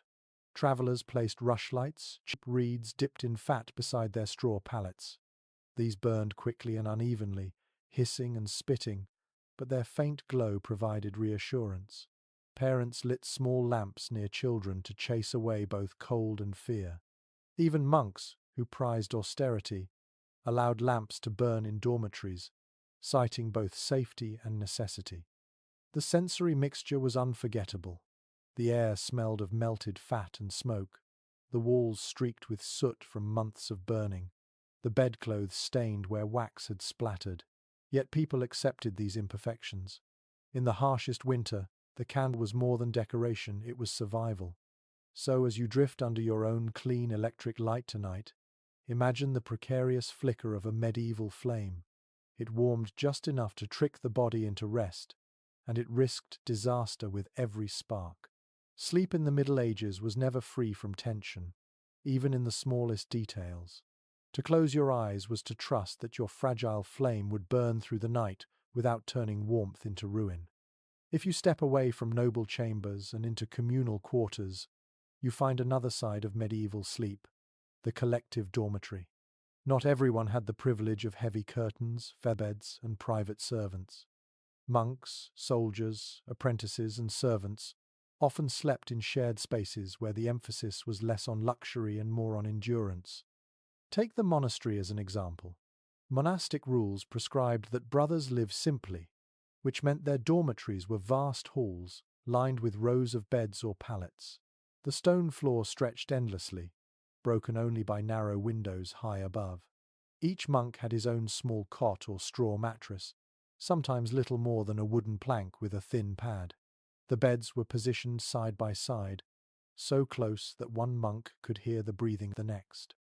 Privacy was unknown, but warmth came from numbers. Surviving accounts describe how these halls echoed at night with coughing, snoring, and the rustle of rough woolen blankets.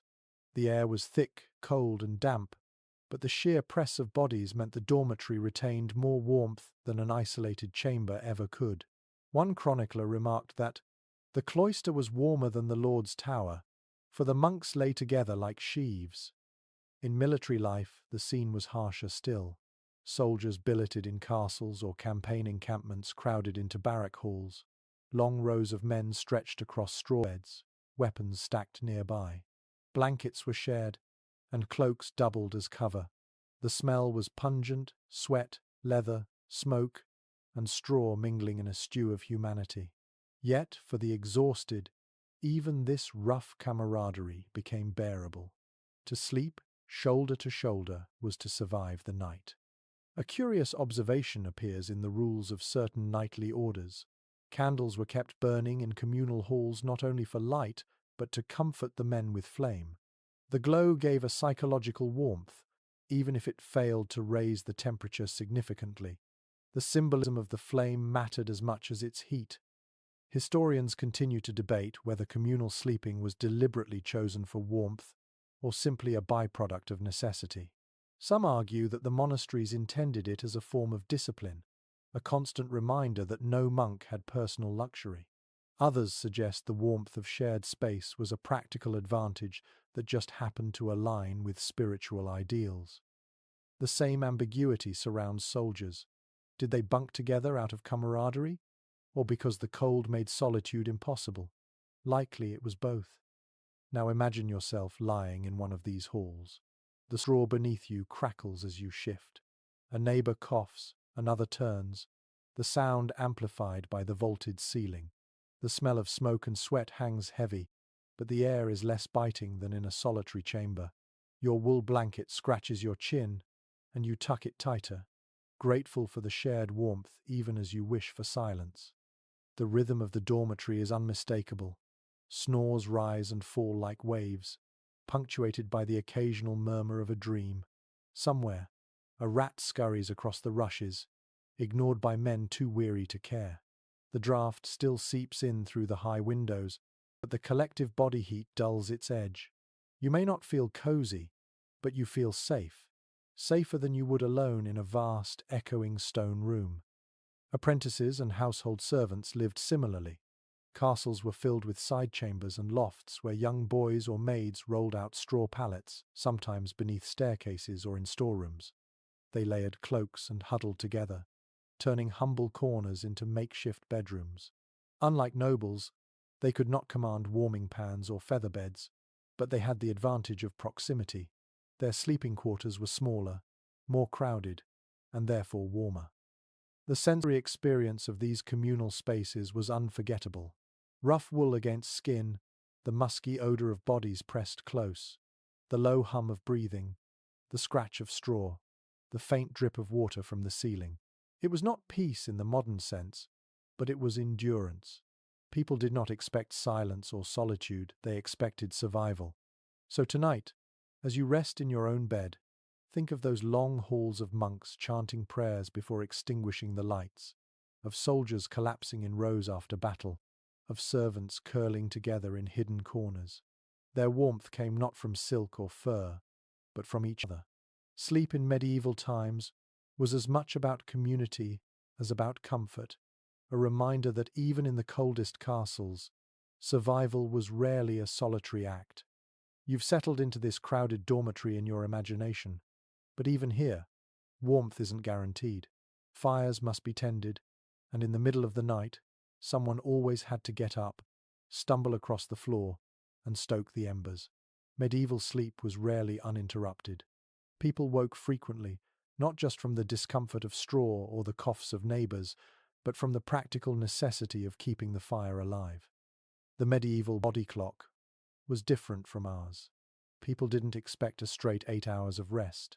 Instead, they lived with what some scholars call segmented sleep. A first sleep came after dusk, lasting a few hours until midnight or so. Then many awoke, sometimes to tend fires, sometimes to pray, sometimes to check animals or children. After an hour or two of quiet wakefulness, they returned to a second sleep until dawn. In the freezing months, this break often revolved around fire maintenance. Without it, embers died, and chambers became unbearable. One well-known record comes from the writings of a 15th-century physician who recommended using the interval between first and second sleep for reflection, conversation, or even intimacy. To him, this waking period was natural. But to the castle servant trudging across icy floors to feed logs into a hearth, it was less philosophy and more duty. He heard the crackle of fresh wood, blew into the embers, and prayed they would catch.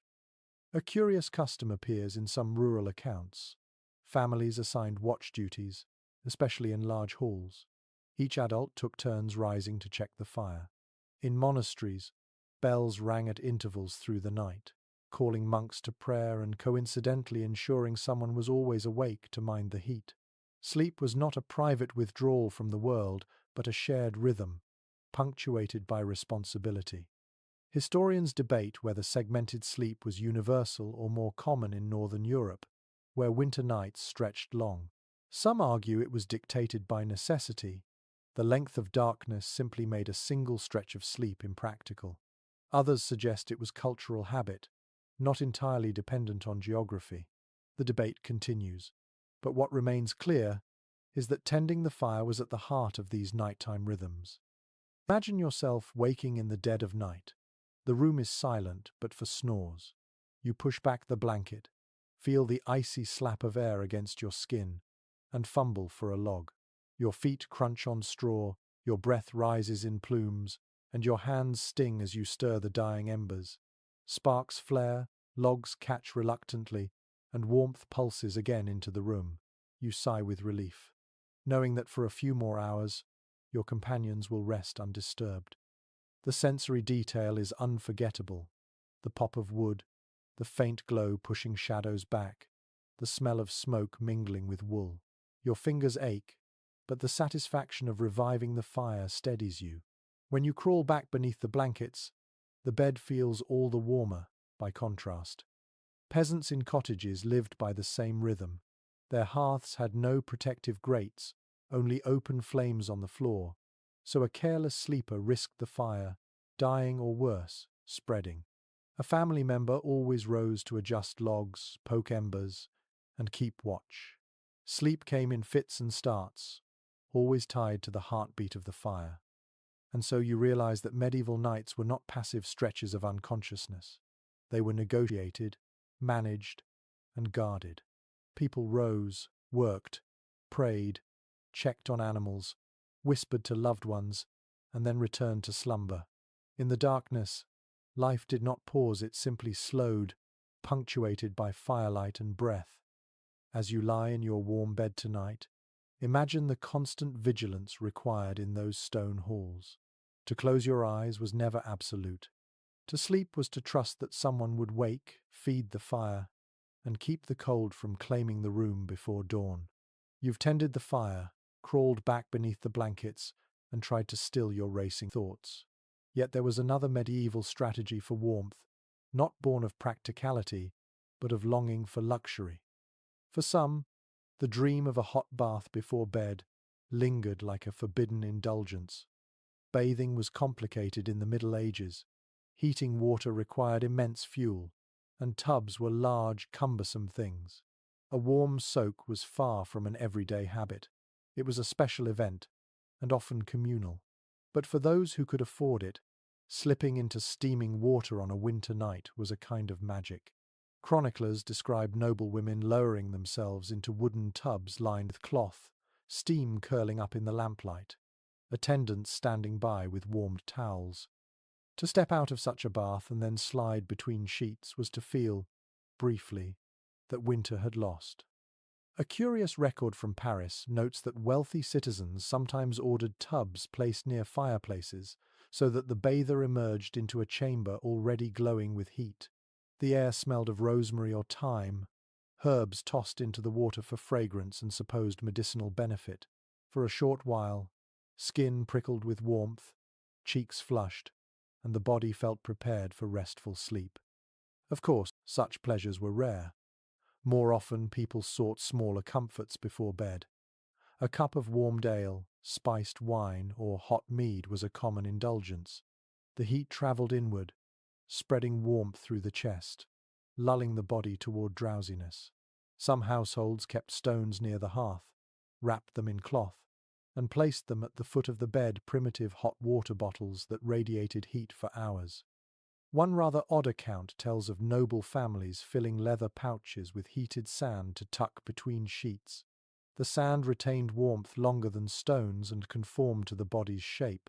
Imagine stretching your frozen feet towards such a pouch, sighing as the cold slowly eased. The ingenuity is striking. When faced with hostile winters, people experimented with whatever materials they had.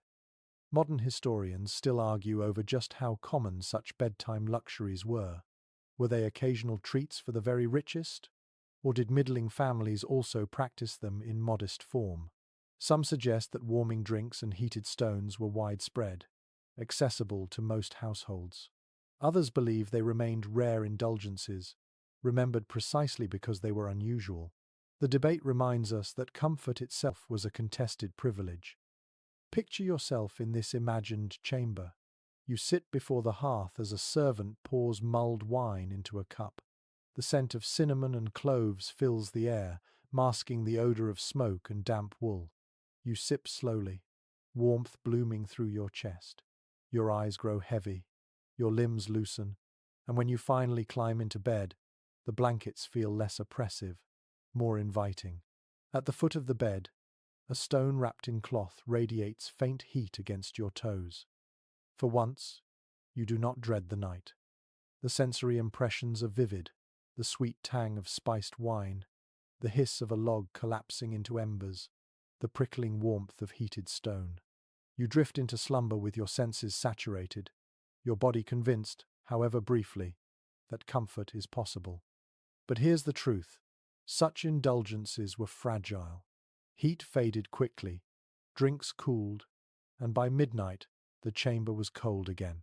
What these rituals offered was not permanent relief, but a kind of psychological grace, moments of ease that made the endless chill tolerable.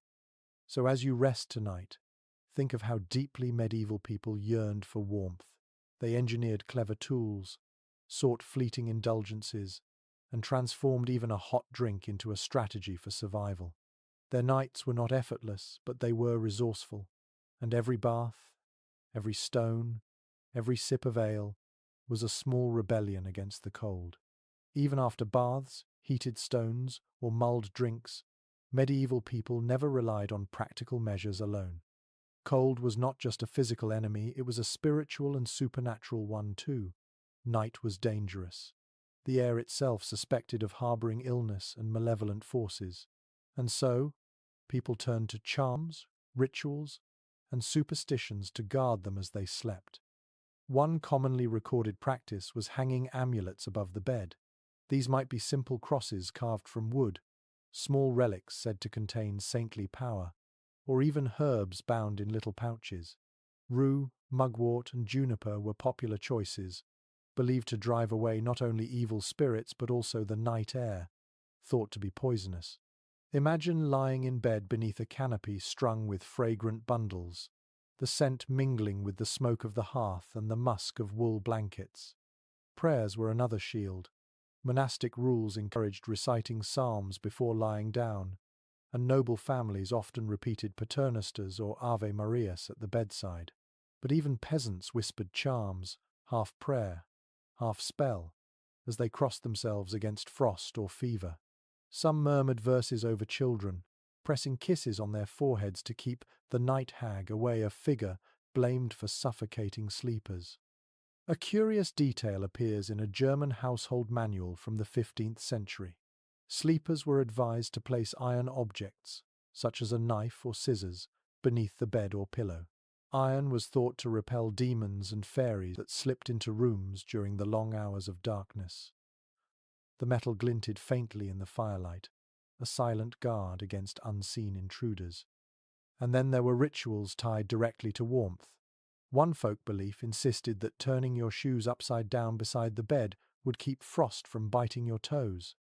Another claimed that if you whispered the names of 3 saints before blowing out the candle, your body heat would not flee in the night. To us, these sound like quaint superstitions. To them, they were strategies, as vital as an extra blanket. Scholars remain divided on how seriously people took such practices. Some argue that charms and prayers were heartfelt, deeply ingrained in the rhythm of daily life. Others suggest they were more like habits, gestures performed out of custom, even if not fully believed. Either way, the rituals reveal something essential. Sleep was never trusted. It was a vulnerable state, where cold, illness, and spirits could all strike. People needed both physical and spiritual defenses. Picture yourself lying in a medieval bed now. The curtains are drawn, the fire is low, and the chamber is filled with shadows. Above you hangs a sprig of juniper, its sharp scent cutting through the smoky air. Beneath your pillow rests a small iron knife, hidden but comforting. You whisper a prayer, words soft and rhythmic, and then cross yourself before pulling the blankets tighter. The night feels less menacing, as though the rituals have carved a circle of safety around your fragile body. The sensory details deepen the experience. The rustle of herbs brushing against the canopy, the faint metallic smell of iron near your head, the warmth of wool against your skin, and the lingering echo of whispered words. In that moment, faith, superstition, and survival are all intertwined. Peasants practiced the same, though with different materials. Instead of relics, they hung crude charms, carved wooden figures, knotted cords, or simple herbs gathered from fields. Parents tucked garlic under children's pillows, believing it warded off both sickness and spirits. Even animals were included.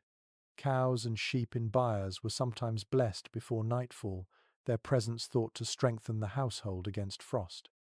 In every class of society, the cold night was not just endured with cloth and fire, but with ritual. The medieval mind sought warmth in the body and safety in the unseen. To sleep was to step into mystery, where prayer and herb, iron and flame, all worked together against the long darkness. So when you tuck yourself in tonight, imagine those little gestures, the flipped shoes, the sprig of rosemary, the whispered saint's name. They were small comforts, no less real for being intangible. For the medieval sleeper, survival was never purely physical. It was also spiritual armor, woven from faith, habit, and hope. Step back from the bed itself and look at the chamber as a whole. Beyond blankets, dogs, or charms, the architecture of a room shaped how well its occupants could endure the night. Castles were built first for defense, but over time, builders experimented with ways to make the interiors more livable. The result was a patchwork of features, some clever, some symbolic, that aimed to carve warmth out of stone. One such feature was the solar, a private room often set aside for the lord and his family. Unlike the cavernous Great Hall, the solar was smaller, higher in the building, and easier to heat. It usually had its own fireplace, thick hangings on the walls, and windows facing the sun. This wasn't luxury in the modern sense, it was strategy. By reducing the size of the room, the fire's heat had a fighting chance of lingering. Tapestries became more than decoration. Woven from wool or silk, they lined the walls with color and stories, saints, hunts, mythical beasts, but they also served as insulation.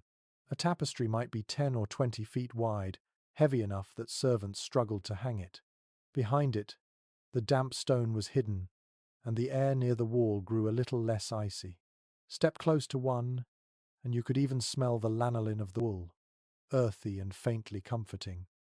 Archaeological surveys show that many chambers had wooden paneling installed for the same reason. Oak boards created a buffer zone, trapping pockets of air and making the space feel less like a cave. Servants stuffed gaps with tow, moss, or rags to stop drafts. The result was imperfect, but it demonstrated the lengths people went to transform inhospitable fortresses into homes. A curious detail emerges in estate accounts. Nobles often moved their most prized tapestries from castle to castle, carrying them like portable walls. They weren't just art, they were survival gear. A lord travelling without his hangings was like a soldier without armour. Specialists in medieval domestic life still argue over just how effective these architectural features were. Some believe they genuinely reduced drafts and retained heat. Others insist the psychological comfort mattered more than the physical difference. Walking into a chamber hung with brilliant cloth and glowing with firelight might feel warmer, even if the actual temperature barely changed. That debate underscores the subtle interplay between perception and survival. Now picture yourself stepping into such a room. The door closes behind you, muting the howl of the wind from the corridor. The walls are draped with crimson and gold tapestries, their woven figures half lit by candlelight. The fire flickers in a carved stone hearth, smoke twisting upward. Above you, the timber ceiling seems lower than in the great hall, the space more intimate. It is still cold. You see your breath in the air, but less hostile than the open chambers below. The sensory impression is layered. The rough weave of tapestry beneath your hand, the faint smell of wool mixed with smoke, the sound of fire snapping against oak logs. You can almost believe this room is a refuge, though the cold lurks just beyond the hangings. Peasants mimicked the same strategy in simpler form. Instead of woven tapestries, they plastered or wattle-lined their walls, then hung coarse wool or patched cloth to reduce drafts. A brightly painted cloth with simple patterns might double as insulation and decoration. In their way, peasants also turned bare walls into protective shells, shrinking the space into something habitable. Another subtle architectural trick was the placement of sleeping chambers on upper floors. Rising heat from the great hall below gave at least a slight advantage. Children sometimes slept in lofts above kitchens, where warmth from ovens lingered. The arrangement was less about privacy and more about exploiting every stray degree of heat. And yet, despite all these efforts, the cold never vanished. You could only mitigate, never eliminate, its grip. Still, the presence of wall hangings, solar chambers, and wooden panels shows how profoundly people longed to transform stone prisons into dwellings. So as you rest tonight, imagine those rooms glowing with tapestries, warmed faintly by fires, softened by wooden boards and bright cloth. They were not cozy by our standards, but they were gestures of defiance. Against the stone, against the frost, against the endless winter night, the medieval household built layers architectural, artistic, and psychological to say, this space is ours, and here, at least we will endure. Close your eyes and imagine the smell of a medieval bedroom. It wasn't the lavender-scented idyll of modern linen adverts. Instead, it was a dense stew of odours, layered from the moment you walked through the heavy wooden door. To understand how people slept, you have to understand what they smelled, because every breath reminded them of the conditions in which they lived. The first scent was always smoke, Fires burned almost constantly in winter, and without efficient chimneys, the soot drifted back into the room. The walls darkened, the air grew heavy, and the smell embedded itself in the very fibres of blankets and curtains. Even freshly laundered linen soon carried the tang of ash. You'd lie down at night with smoke clinging to your hair, your clothes, even your skin. Next came the scent of damp wool. Blankets, cloaks, and clothing were rarely truly dry in winter. Moisture crept through stone walls, condensed on surfaces, and soaked into textiles. Wool holds that damp smell, stubbornly earthy, lanolin-rich, faintly sour. Imagine pulling the covers up to your chin and inhaling fabric that felt warm but never quite fresh. Add to this the odor of straw and rushes. Floors were covered with them, beds stuffed with them, and they rarely stayed clean. Trampled by boots, soaked with spills, and colonized by mice, rushes turned musty quickly. Straw mattresses released grassy scents at first, but after weeks of use they reeked of sweat and decay. Each shift in bed released another puff of that earthy smell into the air.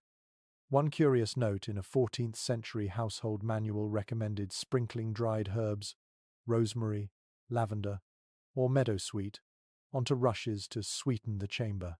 For a few days it worked. The fragrance mingled with the heavier odors, masking them just enough to seem civilized.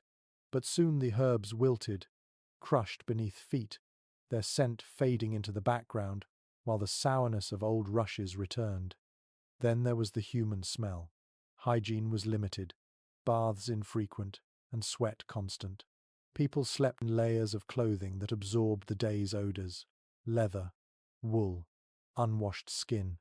Beds shared by families or companions compounded this. Breathing the air of a medieval chamber meant inhaling the scent of other bodies, sometimes comforting, sometimes suffocating. Scholars debate just how overwhelming these smells truly were. Some argue that medieval people, accustomed to constant exposure, barely noticed. Others believe contemporaries were very much aware, which is why they valued herbs, perfumes, and incense so highly. Evidence from inventories and medical texts suggests the latter. People complained of foul air, sought remedies, and took steps to counteract it. The debate itself reminds us that smell was not secondary. It was central to the medieval experience of sleep. Now place yourself in such a room. The fire has burned low, leaving only the bitter tang of smoke. The damp wool blanket itches your chin. Straw beneath you releases a musty breath each time you shift. The rushes on the floor rustle faintly as mice scurry through crumbs. Your companion beside you exhales, warm but heavy with sweat and ale. Above it all floats a faint trace of rosemary, sprinkled days ago, now barely masking the stew of odors. The sensory reality is overwhelming. It presses into your nose and lungs, embedding itself into memory. You cough, adjust the covers, and try to breathe shallowly until sleep comes. This was normal. This was life. Peasants experienced the same, though on a smaller scale. Their cottages were filled